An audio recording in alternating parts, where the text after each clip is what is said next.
ఇది లోపల విజయ్ టీ అన్నాడు. అతని ఇప్పటి వరకు మేరీ నగర్లో మేము ఎవ్వరూ చూడలేదు, అతను ఎవరైంది తెలుసు. కానీ రొట్టెనిచ్చి విజయ్ గిమ్మను యేసు ప్రభు ఇచ్చినాడని చెప్పు అని చెప్పి అన్నాడంట. సరే అని చెప్పి అసలు ఎవరు అతను విజయ్ అని నాకు డౌట్ వచ్చి విజయ్ ఎవరు అని అంటే లోపల ఉన్నాడు కదా ప్రార్థన చెప్పాడు అతను విజయ్ గిమ్ము అని చెప్పి అన్నాడంట. సరే ఎవరు కారు చూద్దామని చెప్పి నేను నా కొడుకు బయటికి పోతే మేము అట్లా బయటికి పోయి ఆయన ఎంత చూసినాడేమో తెలుసు. అంత దూరంలో నుంచి వెనక్కి తిరిగి నేనే ఇచ్చింది తీసుకో అని చెప్పి సైకిల్ చేసి చెప్పినాడు. ఇంకా మళ్ళీ అక్కడి నుంచి ఇప్పటి వరకు అతను కనపడలేదు నిజంగా.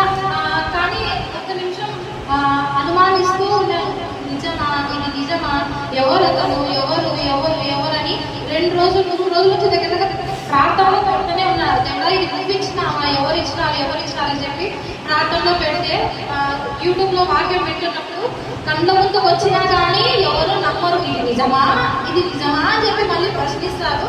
నేనేనయ్యా అని ముందుకు వచ్చినాను కానీ ఎవరు నమ్మరు అనే రకంగా దేవుడు నాతో సమాధానం చెప్పినాడు. అప్పటి నుండి నేను విశ్వసిస్తున్నాను అది ఖచ్చితంగా నా తండ్రియే మన సన్నిధికి సమాధానముగా యేసు ప్రభు తన రొట్టె శరీరంలో మన కొరకు ఇచ్చినాడని నేను సంపూర్ణంగా విశ్వసిస్తున్నాను. అయితే ఆ సమాధానపు రొట్టె ఎప్పుడైతే నా ఇంట్లోకి వచ్చిందో ఆ రోజు సాయంత్రమే ఇక్కడ పోలీసులు మా ఇంటికి వచ్చారు. ఎందుకు అని అనుకుంటే మా అత్తగారు మా భర్త చనిపోయిన విషయం నా మీద కేసు పెట్టారు. ఆ రోజు సాయంత్రమే వాళ్ళు వచ్చి అమ్మ నీ కుమార్తె మీద ఉన్న కేసు కొట్టి వేస్తున్నామని చెప్పి వాళ్ళు చెప్పినారు. ఎంతో సమాధానమే దేవుడు మనం ఇచ్చినాడు. సంఘం మీద కూడా దేవుని కృపా కనికరములు ఉన్నాయని చెప్పి సంపూర్ణంగా విశ్వసిస్తూ ఆదివారం అన్నా నేను ఖచ్చితంగా సాక్ష్యం చెప్తానన్నా అని చెప్పి అన్నకు చెప్పాను. అలాగే ఆ రొట్టెలు కూడా యేసయ్యకు అన్నగారిగా నేను సమర్పించాను.